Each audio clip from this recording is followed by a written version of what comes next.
bringing you some of the best speakers and teachers from across the globe. Their words inspiring you towards your best days. This is the Learn, Develop, Live podcast, Speakers Hub.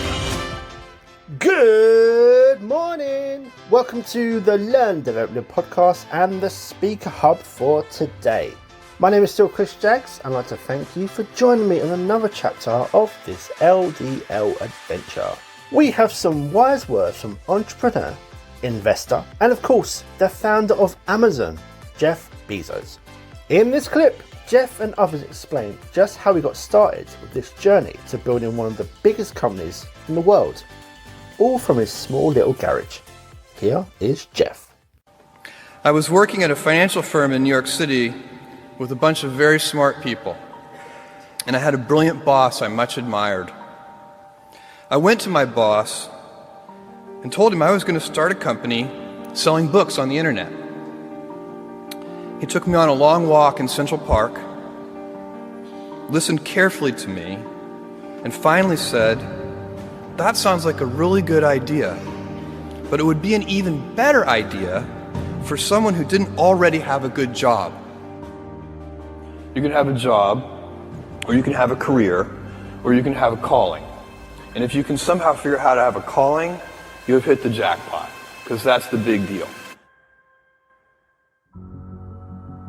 I met Jeff Bezos 25 years ago, and he told me, "Dave, I want you to invest in my company." "What are you doing?" "I'm going to start a bookstore in my garage." "Okay, and I'm going to put it online. People buy online, and I'm going to ship out of my garage. But if you invest in me, Dave, someday I'm going to be the richest man in the world. I'll do over $100 billion. First of all, there is no such thing as $100 billion 25 years ago. Statistically, there's no such thing. Countries didn't have 100. Our national debt wasn't $100 billion. And this dude's telling me at 26 years old that he's going to be the richest man in the world because he has a garage and the internet? That was his truth. No, but he did not know it, and neither did I. But the difference between him and I is I was laughing, scoffing, and jesting at him, and he was already applauding himself, going, at the right way, at the perfect time, I'm going to make as much as I can as quickly. And I'm sitting there going, there's no way this is going to be a big business. Do something you're very passionate about, and don't try to chase what is kind of the hot passion of the day. Seen in that light, it really was a difficult choice, but ultimately, I decided I had to give it a shot. I didn't think I'd regret trying and failing, and I suspected I would always be haunted by a decision to not try at all. After much consideration, I took the less safe path to follow my passion, and I'm proud of that choice. As a young boy, I had been a garage inventor. I'd invented an automatic gate closer out of cement-filled tires, a solar cooker that didn't work very well out of an umbrella and aluminum foil, baking pan alarms to entrap my siblings. I'd always wanted to be an inventor, and she wanted me to follow my passion. There's a military phrase that I especially love, and it says, "Slow is smooth and smooth is fast." And I have seen that in every endeavor I've ever been in. That's the kind of thing that really allows you to make progress. You know, you get certain gifts in life and you want to take advantage of those, but I guess my advice on adversity and success would be to be proud not of your gifts, but of your hard work and your choices. So, you may be, the kinds of gifts you get in life, you might be really good at math. It might be really easy for you. That's a kind of gift. But practicing that math and taking it to the next step, that could be very challenging and hard, and take a lot of sweat. That's a choice. You can't really be proud of your gifts because they were given to you. You can be grateful for them and thankful for them. But your choices, you choose to work hard. You choose to do hard things. Those are choices that you can be proud of. You can choose. We all get to choose our life stories, and it's the choices that define us, not our gifts. Everybody in this room has many gifts. I have many gifts.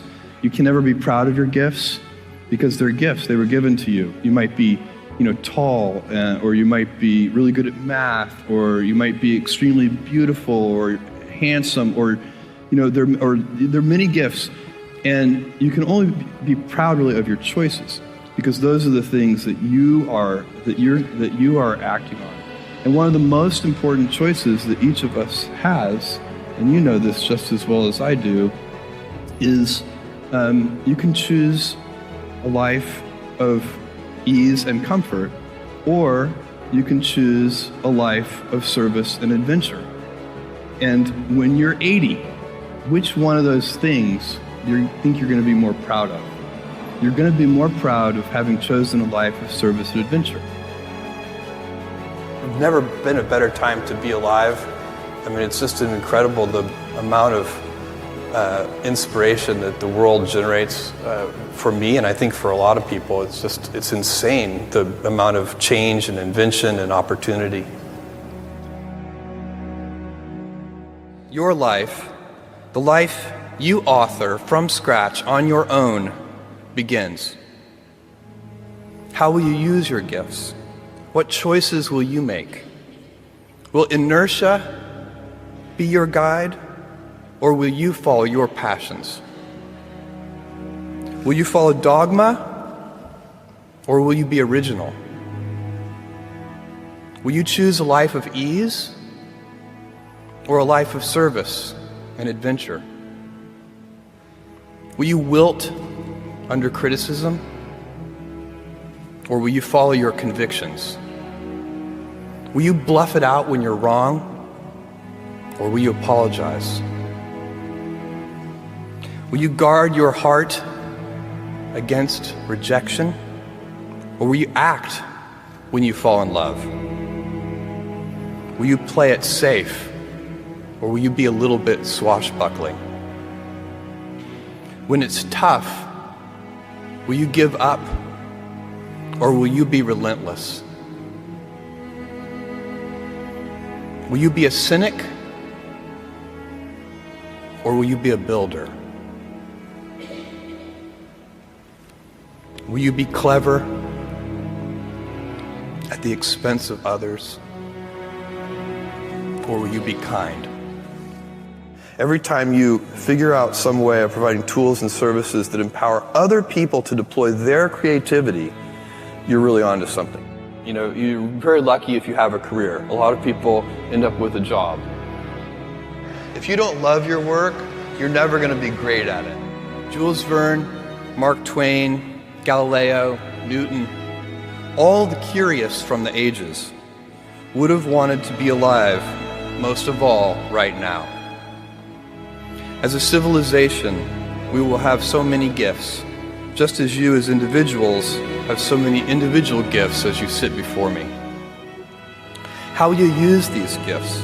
And will you take pride in your gifts or pride in your choices? That video can be found on YouTube and is called I Got Rich When I Understood This, Jeff Bezos, and is published by the Business Motiversity YouTube channel. Now you can start your own plan of yours and put it into action by booking your exclusive free 30-minute Learn, Develop, Live power call by going to ldlcall.com, find the perfect time slot for you. Let's talk and get you moving in the right direction.